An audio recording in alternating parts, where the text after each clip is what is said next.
and welcome to the B.A.S S, Big and Small Screens. This week, I'd like to talk to you about Wizards, a Ralph Bakshi film. Now, Ralph Bakshi is a name that many of you may know. He is an animator. He's done the old animated Lord of the Rings movies. I believe he's also done Felix the Cat and a couple other things. We've got a kitty right down here. Um, But this is a movie I kind of wanted to talk about this week because I was looking on my shelves going, what movie do I talk about? And I saw The Wizards and I'm like, why don't I talk about that? So I went and picked it up and then I'm like, wait a minute, I don't remember what it's about. So I had to pop it in and watch it again. And it is a bizarre, bizarre movie.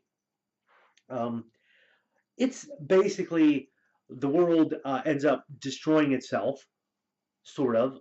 Five terrorists set off the first of a nuclear bomb, and everybody else overreacts, and the world is bombarded by nuclear bombs and turns into a radioactive wasteland.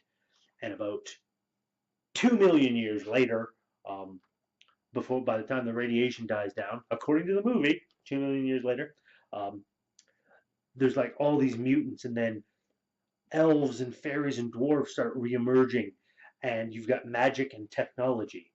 And technology is considered bad, and magic is considered good. And then you've got this queen of the fairies that ends up giving birth to two wizards, one of them good and one of them evil. And they have this big battle, and the evil one gets banished away to this horrid blasted land, while the good one sticks around and keeps all the good people happy and does all kinds of stuff like that. So it gets to this point where this is all explained in like the first couple of minutes. I'm not spoiling anything here, but you get to the point where the evil wizard ends up finding something to make his army invincible, calling up demons from hell and creating weird abomination mutants and stuff like that. So he finds this thing, and you don't find out about what it is right away. It's kind of interesting. There's definitely a message in this film, I think. I'm not 100% sure what that message is because the movie is extremely bizarre and strange. Um, but there's definitely a bit of a message there. So it gets to this point where this person on the front is an assassin sent out by um, the evil wizard Black Wolf. That's actually his name, Black Wolf. And he gets sent out and kills the president of all the good lands.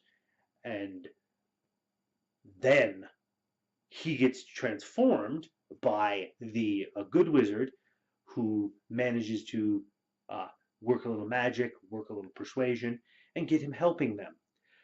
So they have to go and have this big quest heading into the evil lands to stop the evil superpower that Black Wolf has awakened.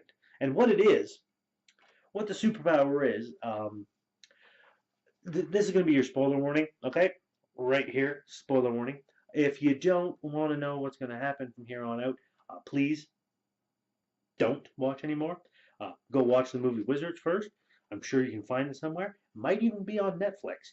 I managed to find this on the cheap at a used DVD store. So give that a check out. All right, we're good. Now, what Blackwell finds is a film, a propaganda film by the Nazis with Hitler and his war machine. And there's a lot of Nazi symbolism in Blackwell's army. Some of them wear armbands, um, and a lot of the tanks and the planes are pretty much ripped right from it. Now, there is a lot of animation in this, but there's a lot of actual film in this too, where because I've noticed in this one and the Lord of the Rings, they've got film of people and they've gone and painted over the the actual reels of animation of film so that when it's played, it looks like moving like animation that is moving like people move in the same way. It, it's a very unique style. If you've ever seen it, you'll know what I'm talking about. So there's a lot of that in this. And like I said, there's definitely a message because you've got this whole Nazi thing going on. Um, Black Wolf has his throne in the center of his castle, where the roads there's these long walkways that are shaped like a swastika that you have to walk on to get to his throne. Kind of weird, but there's definitely this message of technology being evil, um, and living with nature and harmony is good. Um, Nazi being evil, naturally, and things like that. So it's definitely interesting. Um, I don't know if this movie is for everyone. It was originally rated PG, parental guidance suggested. Not even PG-13, PG, because this movie, I believe, came out. Yep, it was originally released in like 1977 or 79.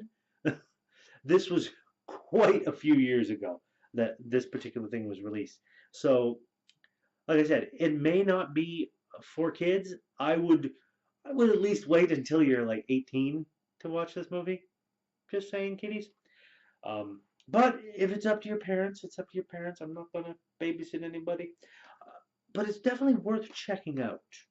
Um, it's one of those movies that really kind of leaves you to think and and just marvel at how filmmaking has evolved over the years.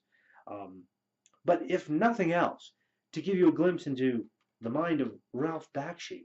I mean, this is a movie that came out, and it's literally billed a Ralph Bakshi film to the point that I look on the back and I look, and there's absolutely nowhere on the back here does it list any actors that are portraying any of the characters in here. No voice actors, no normal actors. None of them are listed on the back of this DVD. This is a film wholly marketed on the fact of the man who created it, Ralph Bakshi. And that is something that I haven't seen for quite a while. I mean, sure, you've got Christopher Nolan and Zack Snyder doing films and Michael Bay doing films where their name is very prominent on it, but the actors are equally as prominent because you got to get those big names. This wasn't. So it's one of those interesting things. I just think you might like it. You might want to check it out if you haven't before. Um, so yeah, that's it for this episode of Big and Small Screens. Uh, Thank you all for watching. As always, if you like what I'm doing, please give that like button a tap. Give that subscribe button a tap as well if you haven't already, so you can be kept apprised of when I do new videos. Usually, I try and get out at least one video a week, but I also try and get out more than that. But the bare minimum is going to be one. And throw a comment in the comment section. Have you seen Wizards? Have you seen the Lord of the Rings ones that he's done, the animated versions? Or anything else by Ralph Bakshi? Or any other movies that are similar to this that you think I might be interested in checking out? Throw a comment in that comment section. I'd love to get a discussion going with some people. So I'm going to leave that here, and until next time, my friends, you all keep watching.